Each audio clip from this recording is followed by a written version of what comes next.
to another episode of Commentator's Corner. This is episode number 6. My name is Tyler Reedy. That's Brendan Preisman on my right, and we are back for another podcast episode this week, and we've got another prep game to call on Friday night, and there's a lot to be excited about with the football team, so good week. There definitely is. The football team really seems to be hitting its stride.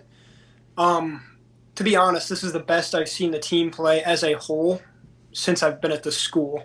Like, I don't remember a lot about freshman year, but this team looks like it could definitely make some noise in the playoffs. Yeah, they definitely turned the corner. So the season obviously started with that shutout loss, 42-0 to rival top-ranked Westside, but Prep has come a long way since then because in the last 2 weeks, Creighton Prep has gone from the Millard West game, which they won 29-26 with 29 unanswered points in the fourth quarter, largest comeback in school history, and then they go to North Platte, take the 3.5-hour drive out west last Friday, and they beat the Bulldogs 24-7 behind 247 rushing yards and 2 touchdowns from junior Jack Stessman. So now Prep has a run game, which is something we haven't seen at all this year. I mean, obviously there's a lot of circumstances going into that lack of run game. Last year's starter, Vinny Cassioppo, hasn't played at all this season. He might this week. I know he dressed last week.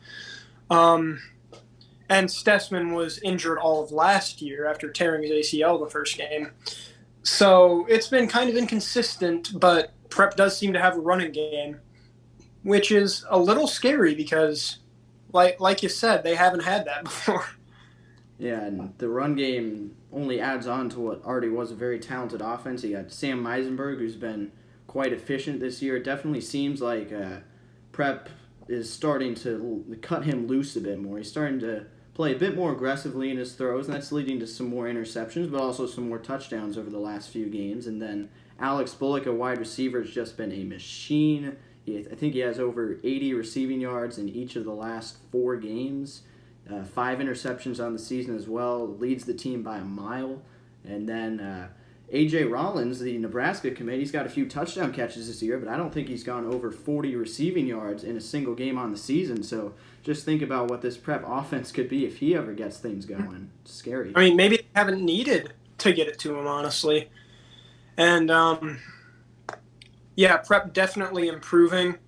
And, I mean, to think that less than a month ago, the Bellevue West game was canceled due to a positive test to COVID, and then a few weeks, or about 2 weeks after that, Prep was down 26-0 at the start of the fourth quarter. Prep's come a long way from where they were a month ago, or even really 2 weeks ago, and that is a very good sign because their schedule the rest of the way is, to put it politely, not very good. Yeah, it's an easy schedule. As long as there's no big shakeup in Class A, they're not going to play a top 10 team for the rest of the year. And it starts this Friday night with a great opportunity against the Lincoln Northeast Rockets. They are 0-6, the Rockets are. They've allowed 861 rushing yards in the last 2 games, so Prep is catching them at the right time as the Junior Jays have gotten a very, very successful run game of their own going.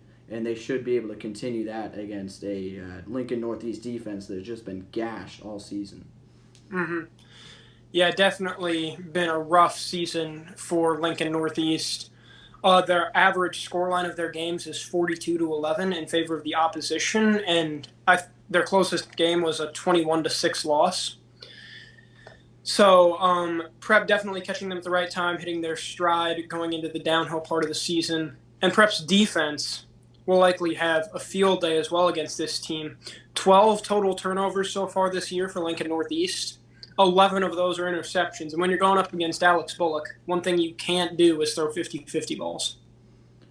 Yeah, the quarterback, 11 interceptions, only 4 touchdowns. Jeremiah Collier not having a great season. And it's going to be tough against a Prep defense that's played really, really well, especially in the second half. Prep has outscored opponents 79-33 in second halves since the Westside game.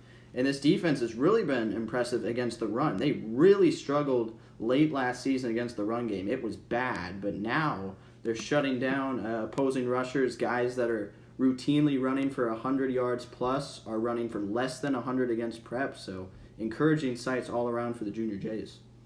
For sure, the defense is definitely stepping up. 7 points in the last 5 quarters for that defense. And you mentioned the run game. I think something that will really show the disparity between these two teams is they both played North Platte this year. I think that's their only common opponent. Against Lincoln Northeast, North Platte had a total of 550 rushing yards, or something close to that. And against Prep, they had about 150. Yep, North Platte was indeed the only common opponent, and quite the disparity, as you said. So Lincoln Northeast, they've only really got 2 bright spots on their team up to this point, and that's running back Xavier Gary. He has over 250 rushing yards to lead the team this season, and then wide receiver Mason Hoke, over 250 receiving yards to lead the team on the year. But that's about it. It's been a very rough season, and as we'll show you at the beginning of the broadcast to start the Prep Northeast game Friday night, it's been a rough about 8 or 9 years for Lincoln Northeast as a whole. They've really had a rough decade. Yeah. Yeah, it's not looking too good for Lincoln Northeast. I think that this is the first game for Prep that I could sleep at night saying they'd win, because, like, before this, against Westside, obviously, saying they're going to win would be almost a perfect game. And even against a team like Millard West, they had to do a lot to scrape out that win. And North Platte worried me a little because of that rushing attack, especially since they were coming off the Northeast game. But Prep was able to shut them down. So I'm confident in this team to, like, not just win, but win big. Yeah, and I got to ask you, based on what you've seen from the last 2 games with the Millard West comeback and then the rushing attack against North Platte, how well do you think this Prep team could match up with a team like Westside, Bellevue West, Millard South, the top 3 teams at this point in the season? Well, they're definitely on a hot streak right now, and their schedule has definitely already hit its high point and is rolling downhill towards the playoffs, where it'll go right back up again. So I definitely think this Prep team, I'm not sure how many teams are going to make the playoffs. Is it all Class A teams? Is that like 24? Yeah, 24 making the playoffs this year. I think that this Prep team, if they keep rolling like this, could get as far as the semifinals. Yeah, it'd be interesting. It's going to be an exciting close to the season for sure. Also, we've got excitement in the world of sports. Major League Baseball is kicking the playoffs into high gear. They had a 3-game wild card round to open things up. The Rays swept the Blue Jays, the Yankees swept the Indians, Astros swept the Twins, Dodgers swept the Brewers. The Marlins surprisingly swept the Cubs. Cubs only scored 1 run in the 2 games of those series. And then the Braves swept the Reds as well, shutting them out in both games. And then 2 series went to 3 games. The Oakland Athletics beat the Chicago White Sox, and then the San Diego Padres beat the St. Louis Cardinals in a comeback in Game 2 that was led by their MVP candidate Fernando Tatis Jr., and then they win Game 3 in shutout fashion. So that sets up 4 divisional matchups in the AL and NL division series between the Tampa Bay Rays, New York Yankees, Houston Astros, Oakland Athletics, Los Angeles Dodgers, San Diego Padres, and then Atlanta Braves, Miami Marlins. So Major League Baseball, a lot of excitement. Should be fun the rest of the way. And then NBA Finals, that's 4 games in at this point.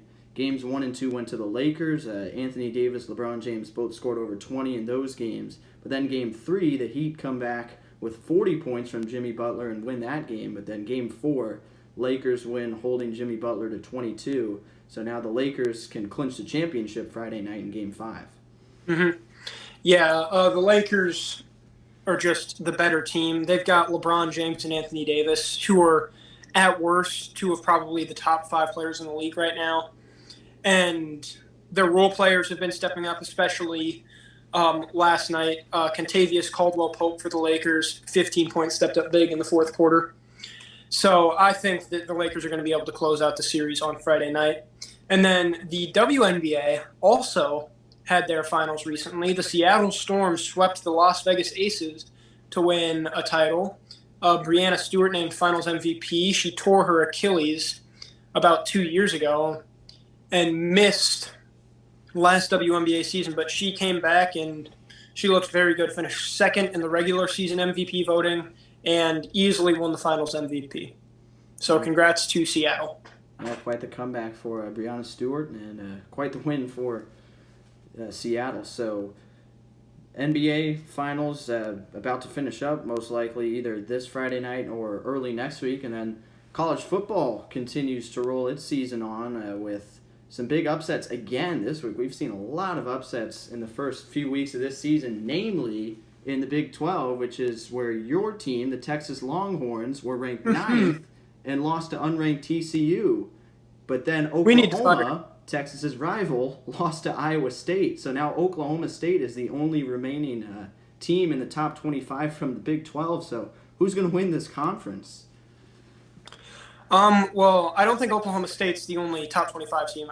Texas is still in there. 22. In the 22. But that's right.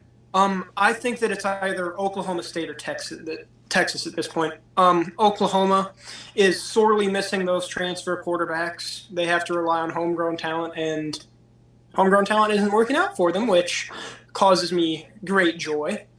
And the thing that people forget about Texas is that they're still 2-1.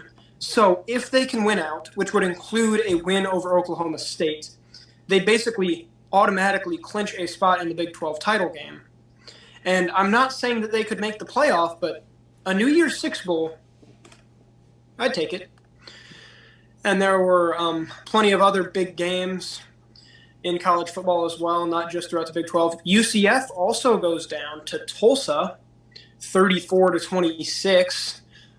This might have been the best year for UCF to make the playoff, what with all the craziness, but doesn't look like it's their year. Georgia just smacked Auburn around in a 4-7 matchup. They looked like teams on completely different planes. Bo Nix, only 21 of 40 with a pick and 177 yards. Auburn does not look like they'll be contending for the SEC title this year, but Georgia sure does, and so does Florida. Not one, but two Heisman candidates on that team. Kyle Trask, the quarterback who threw 4 touchdowns, and Kyle Pitts as well, who's caught a whole bunch of touchdowns from his fellow Kyle. So Florida's looking good. Clemson, as usual, looking good. And nothing else too crazy is happening. LSU bounced back with a dominant win over Vanderbilt. And speaking of LSU, one thing I wanted to mention is that Mississippi State, the team that beat LSU last week, lost to Arkansas. So Arkansas now has a transitive win, which means they beat the team that beat this team. So Arkansas beat Mississippi State, which beat the defending national champions in LSU. So interesting story there. And speaking of really good teams, Alabama proved themselves against Texas A&M. I watched a lot of that game last Saturday, and it was close for a while. A&M had tied it at 14, and then Alabama went on a 28-3 run from the second quarter into the fourth. 52-24 final. Mac Jones actually looks really good. I was not really expecting that from him after the team lost to Tagovailoa, but he looks really good, and Alabama looks like they want to make it back to the playoff this year. Yep, we got some pretty good matchups coming up this Saturday, namely number 1 ranked Clemson hosting 7th ranked Miami. So a top 10 matchup in the ACC on Saturday night, and then the Red River rivalry between Texas and Oklahoma, although it looks very different this year. We're used to seeing the Red River Mud Bowl. Yeah, we're used to seeing both those teams in the top 10, but now only one of them is inside the top 25. Texas ranked 22nd, Oklahoma unranked, so that'll be an interesting game for sure. Yeah. If you're looking for ranked matchups, you could do much better. Tennessee, Georgia, that's 14-3. Florida, Texas A&M, that should be a good matchup. Your Fighting Irish are playing Florida State. You're going to be at that game, correct? Yeah, I will. Saturday night in South Bend. And then Virginia Tech plays North Carolina. Virginia Tech's been missing a lot of their starters, but they're still 2-0 in pretty convincing fashion. That game could decide second in the ACC. Yep, so Clemson and Notre Dame back in action, arguably the two best teams in the ACC. Notre Dame, of course, has not played since September 19th, and they'll play again on October 10th. Of course, they had the positive COVID tests within the team. I think 18 of them or something like that, and they had to move their September 26th game against Wake Forest to December. So back-to-back bye weeks for Notre Dame, but they're back in action, and a good game for Clemson as well. All right, so we'll transition from college football to the NFL as things continue to get interesting on Sundays as well as on Saturdays. The big thing I want to talk about is the NFC West, because early on in the season, that division, I was really excited about it. I know you were too. The Cardinals were looking great. The Rams were looking pretty good. We knew the Seahawks and 49ers would both be heavyweights in the NFC, but now things have changed a bit because the Seahawks, they're still definitely the top team as Russell Wilson continues to put up MVP numbers. Seahawks beat the Dolphins 31-23. 49ers lost to the Eagles this week 25-20, although they are very heavy with injuries right now, the 49ers are. And then Arizona, after a loss to Detroit last week, loses to Carolina. Both those teams were in the bottom tier of the NFC last year, Detroit and Carolina. So Arizona starting to struggle. And then the Rams also barely beat the Giants this week, 17-9. So Rams, Cardinals starting to fall back to earth just a little bit in the NFC West. All I can say for the Cardinals is if you hire a Big 12 coach, you're going to get a Big 12 team. Cliff Kingsbury, Texas Tech, known for his offense, Coach Patrick Mahomes, not known for his defense. And for the Rams, I don't know what to say. You've got to beat the Giants by more than 8. It's the Giants. They're very bad. Elsewhere, Thursday night, a game that many thought would lead to the first coach firing of the year, but to this point has not. The Broncos, in an 0-3 battle versus the Jets, win 37-28.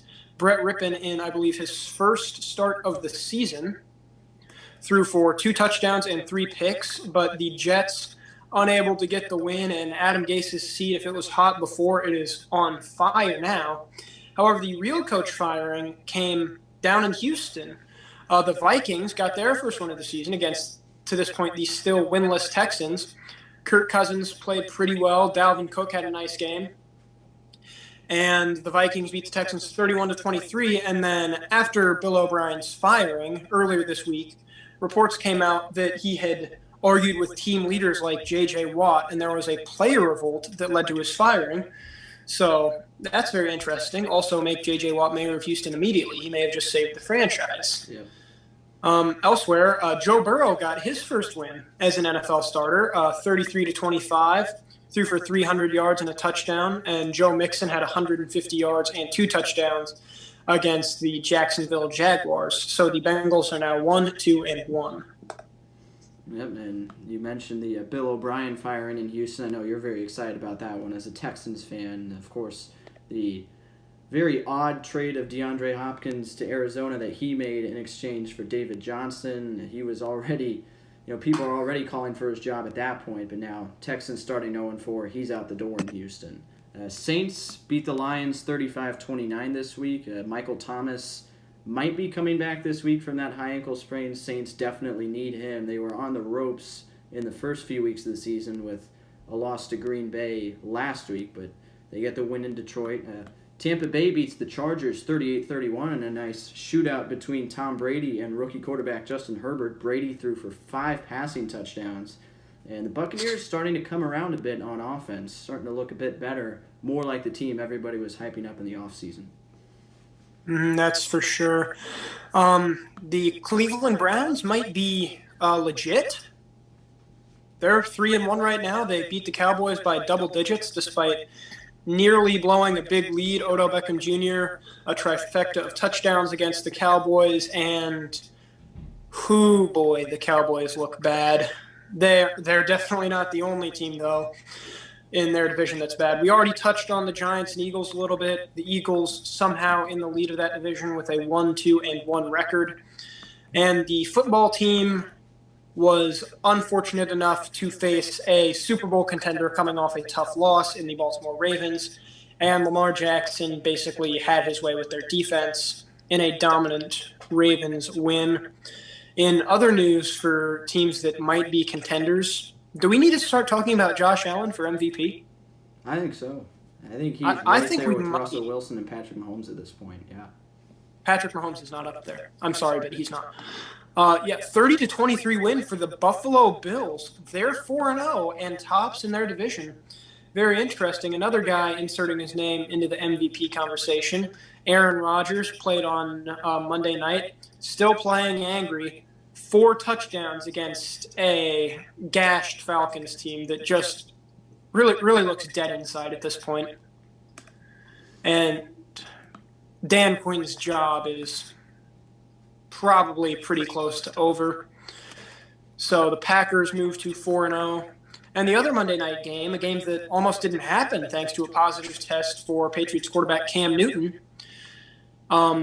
Patriots played the Chiefs without Newton. Brian Hoyer was the starting quarterback, and that really made the difference in a game that didn't look like it would be a Chiefs victory until the fourth quarter.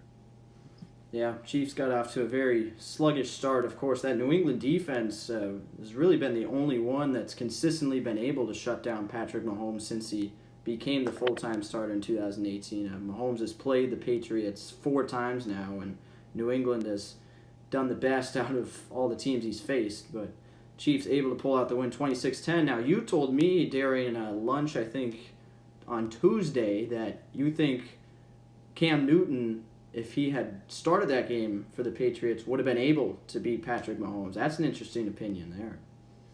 I think that purely because the Chiefs ended up scoring 13 in the fourth quarter, assuming that they don't do that, partially due to a dropped pass by Julian Edelman that turned into a pick six. I think that Cam Newton would have been able to put up more than 13 points. Even if he had COVID, if he stays socially distanced from everybody else, he's still a pretty good thrower. And then in the final game of the week, which is basically the game that we kind of forgot about because it wasn't really important, the Colts moved to 3-1 with an ugly win over the Bears. Nick Foles' first start played okay, 249 yards, 1 touchdown, 1 pick. But Phillip Rivers did not turn the ball over. Rodrigo Blankenship, the kicker out of Georgia, hit a lot of field goals, and that proved to be enough for the Colts to win. Yeah. All right, so to close out the NFL, I'm starting to sense that we have some different opinions about my team, the Kansas City Chiefs here. So do you think that they're the top team in the league still at this point after a bit of a tight win over New England? Well, just looking at their schedule, I mean, I think there's a lot of teams that you could call the top 10 or a top team in the league. The Seahawks might be up there, although that close win to the Dolphins makes me wonder about a lot of things. The Chiefs needing overtime to beat the Chargers against a quarterback in his first start, that worries me slightly. So I would personally say that the best team in the league right now is either Green Bay or Seattle. Really? That's an interesting one. A lot of people a lot of people are jumping on the Russell Wilson for MVP train in Seattle, but the pass rush of the Seahawks is what's bringing a lot of people down about them. So yeah, that is rough, but I mean, the Chiefs are definitely up there in top 5. I think the Steelers are up there. They've looked really good. I hate to say this, but the Bills might be up there, which is crazy to me that I'm even considering saying that, let alone actually saying it. But the Chiefs are still definitely a Super Bowl contender and for sure the best team in their division. So I think that they're going to make some noise in the playoffs again. Yeah, and I think they've got the best-looking win to this point with the really blowout win over Baltimore. The score didn't really suggest it, but the Chiefs really dominated the Ravens, last year's top team in the league. So that'll do it for episode number 6 of Commentator's Corner. We'd like to thank you for joining us once again, and you can catch us on the live stream Friday night for the football game, Creighton Prep, 6th Wing Creighton Prep taking on Lincoln Northeast. So should be a lot of fun. It definitely should be, and don't tune in to the Red River rivalry on Saturday afternoon because it's not going to be an entertaining game. Yeah, well, whatever game you tune into on Saturday, hopefully it'll come off of a good high school game Friday night between Prep and Lincoln Northeast.